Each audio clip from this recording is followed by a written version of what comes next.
오늘 우리가 함께 볼 하나님의 말씀은 누가복음 15장 3절부터 10절까지의 말씀. 누가복음 15장 3절부터 10절까지의 말씀을 제가 봉독합니다. 예수께서 그들에게 이 비유로 이르시되 너희 중에 어떤 사람이 양 100마리가 있는데 그중 하나를 잃으면 99마리를 들에 두고 그 잃은 것을 찾아내기까지 다 찾아다니지 아니하겠느냐? 또 찾아낸즉 즐거워 어깨에 메고 집에 와서 그 벗과 이웃을 불러 모으고 말하되 나와 함께 즐기자 나의 잃은 양을 찾아내었노라 하리라. 내가 너희에게 이르노니 이와 같이 죄인 한 사람이 회개하면 하늘에서는 회개할 것 없는 의인 99으로 말미암아 기뻐하는 것보다 더하리라. 어떤 여자가 10드라크마가 있는데 하나를 잃으면 등불을 켜고 집을 쓸며 찾아내기까지 부지런히 찾지 아니하겠느냐? 또 찾아낸즉 벗과 이웃을 불러 모으고 말하되 나와 함께 즐기자 잃은 드라크마를 찾아내었노라 하리라. 내가 너희에게 이르노니 이와 같이 죄인 한 사람이 회개하면 하나님의 사자들 앞에 기쁨이 되느니라. 아멘. 금묵자흑이라는 말이 있습니다. 먹을 가까이 하면 검게 되듯이 나쁜 사람을 가까이 하면 어느새 물이 들고 만다는 것이죠. 이런 말은 자녀를 교육할 때나 어떤 사람과 관계를 맺을 때 자주 하게 되는데 주위 환경에 따라 사람은 얼마든지 변할 수 있다는 것을 보여주는 말이기도 합니다. 바리새인과 서기관들은 스스로 율법에 비추어 정결한 사람들이라고 여겼습니다. 그에 비해 세리와 죄인들은 정결하지 못한 사람들로서 절대 어울려서는 안 되는 존재들이라고 여겼던 것이죠. 자신들의 정결함이 훼손되기 때문에 가까이 하는 것은 좋지 않다고 생각했던 것입니다. 그래서 죄인과 세리들이 가까이 올 때마다 그들을 거절했고 함께 식사하거나 마주치는 것을 불결하게 여겼습니다. 물론 이것은 율법에 따른 것으로서 율법에는 정결과 정결하지 않은 것을 나누긴 합니다. 하지만 그것은 정결하지 못한 것을 깨끗하게 하기 위해서 구분한 것이죠. 그런데 바리새인들은 이 구분을 정죄하는 데 사용하였습니다.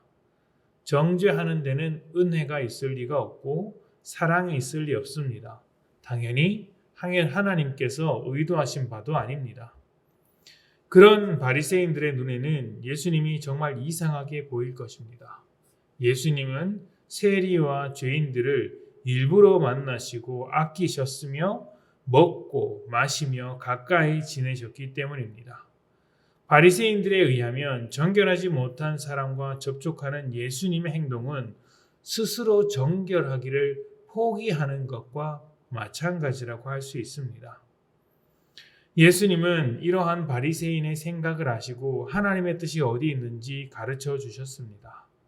목자가 자기의 잃어버린 양을 버려두지 않고 찾는 것처럼 또 여인이 잃어버린 돈을 온 집안을 뒤져서 찾는 것처럼 하나님께서도 잃어버린 영혼을 찾으시기 위해 정말 노력하고 계시다라는 것입니다.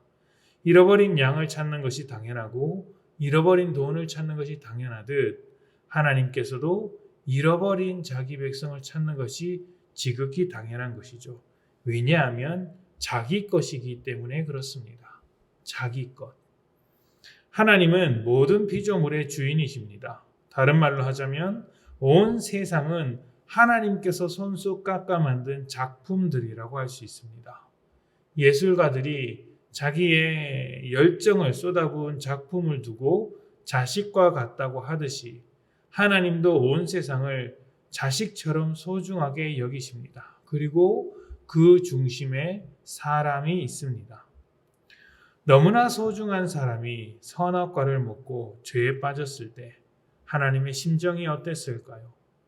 죄와 사망의 그늘에서 허우적거리는 사람을 보는 심정은 마치 하나밖에 없는 자식을 떠나보낸 부모의 심정과 같다고 할 수 있지 않겠습니까? 그야말로 억장이 무너지는 듯한 그러한 심정일 것입니다. 그렇기 때문에 죄인 한 사람이 돌아오는 것이 얼마나 기쁜 일이라고 말할 수 있을까요? 죽었다고 생각한 자식이 살아 돌아온 것처럼 동네방네 소문내며 잔치라도 벌이고 싶은 심정이실 겁니다. 우리가 믿음으로 하나님의 자녀가 된 것이 하나님께는 그토록 놀랍고 대단하고 소중하고 기쁜 일이더라는 것이죠. 이런 하나님의 마음을 우리가 조금이라도 이해하게 된다면 죽은 영혼에 대한 관심도 커지게 될 것입니다. 우리가 전도하며 복음을 전하는 것이야말로 하나님께서 가장 기뻐하시는 일, 곧 죽은 자식을 살리는 일입니다. 그러니 영혼에 대한 간절한 마음을 가져야 합니다. 우리 주변에 죽어 있는 영혼들이 얼마나 많습니까? 그들을 보고서도 조금의 간절함도 생각하지 않고 어떻게든 되겠지라는 그러한 심정으로 살아간다면 그것은 하나님의 마음을 이해하지 못하는 것이고 하나님의 기쁨이 어디 있는지도 발견하지 못하는 것이죠. 어쩌면 그러한 믿음은 나 한 사람 잘 먹고 잘 살고자 하는 것에 그치는 아주 이기적인 믿음이 될 수도 있습니다. 그 영혼들에게 복음을 전하면 살릴 수 있습니다. 또 복음을 전하기 위해 우리가 먼저 하나님의 사랑으로 섬겨야 할 것입니다. 이러한 모습들은 우리가 하나님께서 가장 기뻐하시는 일을 하는 것이라는 것을 잊지 않았으면 좋겠습니다. 하나님께서 가장 기뻐하시는 일을 다름 아닌 우리가 해내야 할 것입니다. 오늘 하루 만나는 모든 사람들에게 복음 전할 기회를 달라고 기도합시다. 그리고 그 기회를 놓치지 않게 인도해 달라고, 그 기회를 찾을 수 있는 눈을 달라고 기도합시다. 하나님께서 이 기도에 응답하셔서 우리를 복음의 전달자로 삼아 주실 것입니다. 함께 기도합시다.